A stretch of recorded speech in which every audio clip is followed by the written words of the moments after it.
Eduardo Battistini es presidente del partido político Primero Justicia en el Exterior. Denunció con antelación las complicaciones que padecía Jesús Martínez. También tuvo contacto con su círculo cercano y hoy compartía la noticia de su muerte en redes sociales. Es nuestro primer invitado. Eduardo, bienvenido. Gracias por atendernos. Gracias a ti, Dani. Como siempre te envío un saludo muy fuerte. En momentos como estos, de verdad que uno no entiende y se pregunta, Eduardo, ¿negligencia o perversidad? Mira, todo indica que es perversidad. Es decir, no es posible, Dania, que a pesar de las circunstancias, sin entrar en lo ilegal de su detención, y discúlpame si me excedo en el lenguaje, pero es que yo no puedo entender cómo un ser humano, al ver cómo otro ser humano está mermando en su capacidad física, producto de que su pierna se estaba necrosando por negarle una atención médica. Su madre desesperada, abogando para poder trasladarlo y atenderle su pierna. Me comentaban que hace 2 días fueron los fiscales y fueron el supuesto defensor del pueblo y el supuesto juez a tomarle fotos y daña para enviar un informe a Caracas a ver si le permitían la atención médica. Eso lo que te muestra es lo inhumano que hoy en día está en el poder en Venezuela y que ni siquiera la vida humana les genera un ápice de rectificación, les genera un ápice de humanidad, de atender la vida de otro venezolano.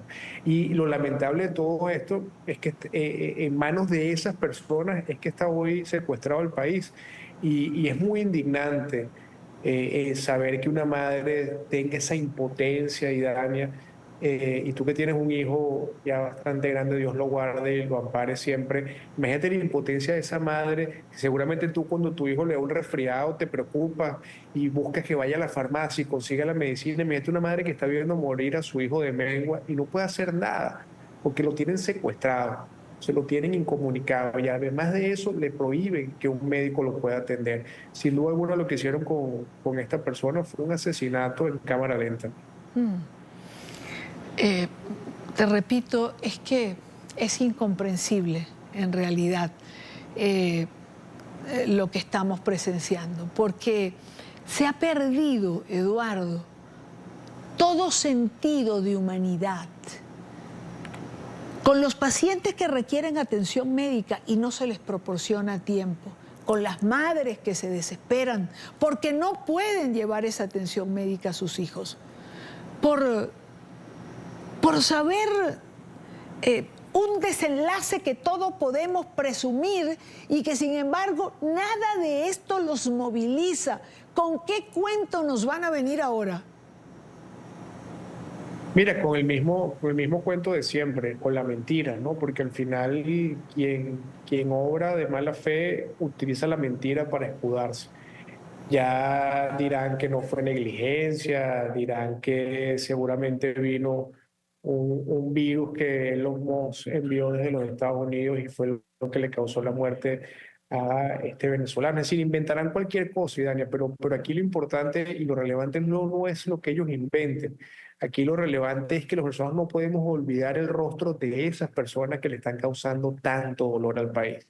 Yo escucho abismado cómo ya algunos sectores de la oposición venezolana empiezan a hablar de elecciones y de negociaciones y de acuerdos y de conversaciones cuando se está dejando morir de mengua a venezolanos como lo que estamos viendo.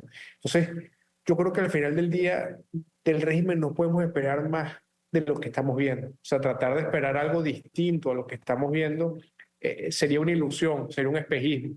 Yo creo que más bien lo que tenemos que hacer esfuerzo es para que quienes de alguna otra forma tenemos la responsabilidad de dar un cambio, de hacer algo distinto, entendamos que si no atacamos la naturaleza del problema, que es entender que lo que tenemos enfrente no solamente es una dictadura oprobiosa, sino que es una dictadura que desprecia la vida de las venezolanas y los venezolanos, no vamos a conseguir sin duda alguna un camino que nos permita la libertad del país en el corto, ni en el mediano, y mucho menos en el largo plazo. Claro. Jesús lo detienen Y por su condición de diabético se le produce una infección en una pierna. Le niegan el traslado oportuno en un primer momento, es decir, no lo sacan de donde está detenido a un hospital. Y luego en el hospital se necesita hacerle un examen especializado. ¿Por qué no le dieron el traslado? Es decir, ¿cuál es esa línea de tiempo? ¿La tienes? Mira, en la línea de tiempo fueron prácticamente más de 40 días, Idania. Es decir, casi 40 días donde quienes hemos vivido en casa, personas que sufren de diabetes, sabemos que cuando estas complicaciones empiezan, generalmente terminan en lo que lamentablemente le pasó en su pierna. Empieza a necrosarse la piel y si no se le da una atención inmediata, la primera lamentable decisión es amputar el miembro y después tratar de controlar esa situación. En este caso, ni siquiera en ese proceso ya tardío, después de más de 40 días, pues en ese proceso donde ya no había nada que hacer, donde ya el cuerpo estaba muy débil, donde ya pues esas bacterias habían inundado el sistema inmunológico de esta persona, pues lamentablemente ya no había nada que hacer y prácticamente murió en el procedimiento mientras le realizaban el amputamiento de la pierna. Pero lo que sí es lo que significa 40 días, y Dania, aproximadamente, que tú estés esperando simplemente un papel para que te hagan un traslado, cuando en la salud es un derecho humano, cuando la vida en sí es un derecho humano fundamental. Entonces no puede haber una anteposición de absolutamente ningún procedimiento legal, ningún procedimiento administrativo, ni siquiera ningún procedimiento que tenga que ver con una autorización que pase por encima de un derecho humano. Y lo que tú puedes concluir es que quienes los tenían bajo custodia, que es el Estado venezolano, prácticamente lo que hicieron fue sentenciarlo a muerte. Es decir, es verlo morir y hacerle sufrir, no solamente a él un dolor físico, sino también a su familia, y al final del día no pasar nada. Nosotros hace 2 semanas lo denunciamos, y lo denunció también Zahir Mundaraín, abogado defensor de los derechos humanos, organizaciones no gubernamentales, para ver si por lo menos generábamos un movimiento de presión pública para que se lograra el traslado y tampoco se logró. Y como te digo, fue hace escasos 48 horas que enviaron una comisión con un juez, un fiscal y un defensor del pueblo a tomar fotos a ver si consideraban enviar ese informe a Caracas para ver si de Caracas enviaban una autorización para movilizar. Dime tú si al final del día eso no es un asesinato con premeditación y alevosía. Entonces, eso es un crimen de lesa humanidad y eso es algo que no podemos permitir. Pero no solamente son responsables esos funcionarios y ese tribunal que no quiso el traslado, Idania, es toda la cadena de mando. Por Es supuesto. toda la cadena de mando que es responsable de esta muerte y de las que hemos visto en Venezuela, porque al final son quienes por acción u omisión, y yo estoy convencido que en este caso no es por omisión, sino por acción y por una acción perversa, se siguen perdiendo la vida No. de cientos de venezolanos. Y yo creo, Eduardo, que cuando hablamos de que se hizo un informe apenas hoy para enviarlo a Caracas para ver si permitían que fuese trasladado a un centro... ¿Cómo así? Es que no se puede decidir en relación a los presos. Hay que pedir permiso a Caracas desde un estado al oriente de la capital para que un enfermo en esas condiciones pueda ser trasladado y tener atención médica. No, es lo que te digo, Dani, es decir, es un tema de derechos humanos. Es decir, es como que el día de mañana haya un hecho fortuito en la calle y se genere la herida por un disparo a una persona. Entonces resulta ser que la ambulancia no va a trasladar el cadáver hasta que un fiscal diga si se puede trasladar o no se puede trasladar. Es decir, es un tema de humanidad, Claro. es un tema de preservación de la vida ante lo comprometido que estaba la vida y el estado de salud de esta persona, pues tenían que actuar de manera inmediata todos los cuerpos de médicos y todos los cuerpos del Estado para darle respuesta a Jesús Manuel y a su familia. Pero insisto, no hubo la intención, no hubo el deseo. Parece que era como una suerte, digo yo, hasta de venganza, porque simplemente, ¿cuál delito cometió Jesús? Porque esto es una cadena de cosas, y Daniel. Primero lo meten preso, lo secuestran por haber sido simplemente testigo electoral en un centro por ciento donde vimos hoy en las redes que el mundo ganó casi 70-30. Ese es su primer delito para el régimen, haber sido testigo y haber cuidado los votos de los venezolanos.